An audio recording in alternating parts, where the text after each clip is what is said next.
Hey, what's up everybody, it's Fate here, and today we're taking a look at my personal favorite moments from the entire Moro arc. With chapter 66 concluding the fight between our Z fighters and Moro, it's a great time to look back at this arc and see what was so enjoyable about it. So without further ado, let's get straight into the list. So on number 5 we have Vegeta's new technique, being the Forced Spirit Fission. In chapter 61, we get to see Vegeta's new technique that he learned on Yardrat, being the Forced Spirit Fission. The reason I love this so much is because Vegeta finally gets the respect that he deserves. This entire arc was basically the Goku show with Ultra Instinct, but Vegeta never really got any significant power increase or boost that could potentially be a problem for Moro. Until we get to see Forced Spirit Fission, a technique that basically rips out all of Moro's powers that are not his own, giving Vegeta the upper hand in his fight against Moro. Sadly enough, at this point it doesn't seem to be enough to put Moro to a final stop. Not that I thought that Vegeta would finish him off, to be honest, but either way it was a great way to see Vegeta stepping in the spotlight again. On number 4 we have Sagambo vs Goku.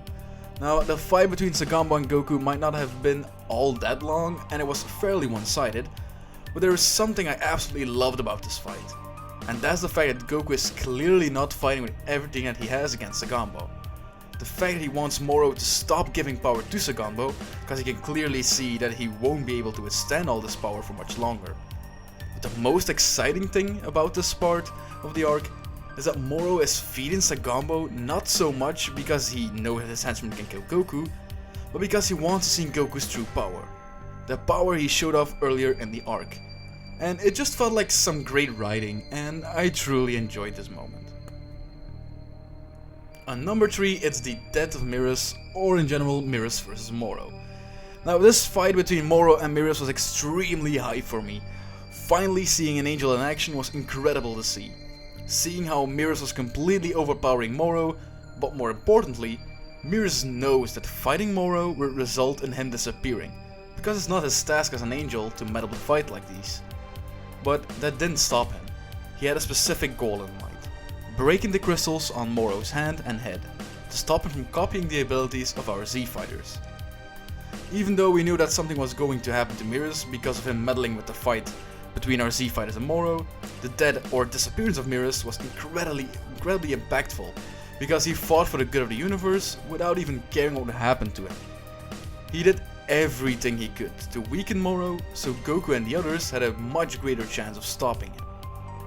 So the fight between them and his dad were two moments that definitely made this arc so much fun. On number 2 we have the end of Moro. Moro is finally defeated. Now it's not so much the fact that he is defeated that I liked, but how he was defeated. It was not just Goku versus Moro in a one-on-one fight that led to his defeat. It was the combined power of all Z power to finally finish him off.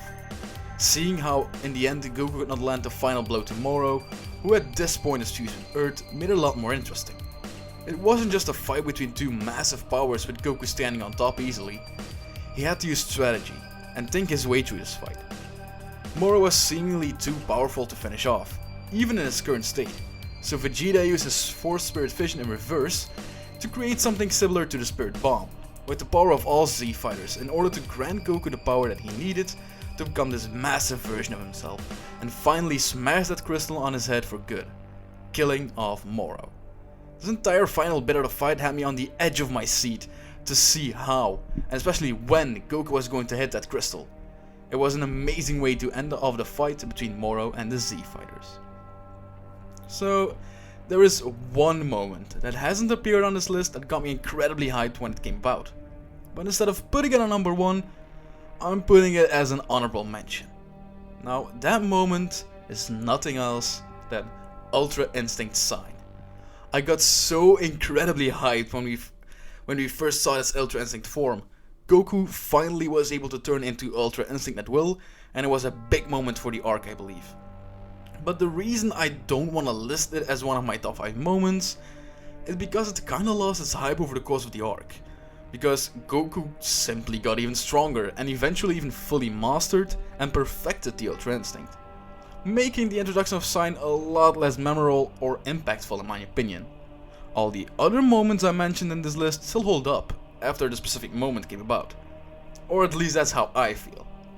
But now, for my all-time favorite moment of the Moro arc, we have, of course, what else than the return of Oob. This might be the hypest moment for me since we first got to see Ultra Instinct and Tournament of Power. I'm pretty sure not everyone agrees with me on this, but I absolutely love how they showed us Oob for the very first time in Dragon Ball Super. The sheer amount of power he contributes towards the ball that got thrown towards Goku is insane. He almost single-handedly caused Goku to turn to his giant form to defeat Moro once and for all. This power is already insane as it is, but knowing that Oob doesn't even know he had this kind of power, and he has even less control over it, is just mind-blowing to me. It makes me wonder how powerful he truly is against Goku at the end of Dragon Ball Z. Oob has always been a character I liked, even though we barely even saw him in Dragon Ball Z outside of the fight against Goku. But this also means we are at least getting closer towards the end of Z, which is a great thing on its own already. So what are your favorite moments of the Moro arc? Let me know in the comments below, and we'll see each other in the next one. Bye.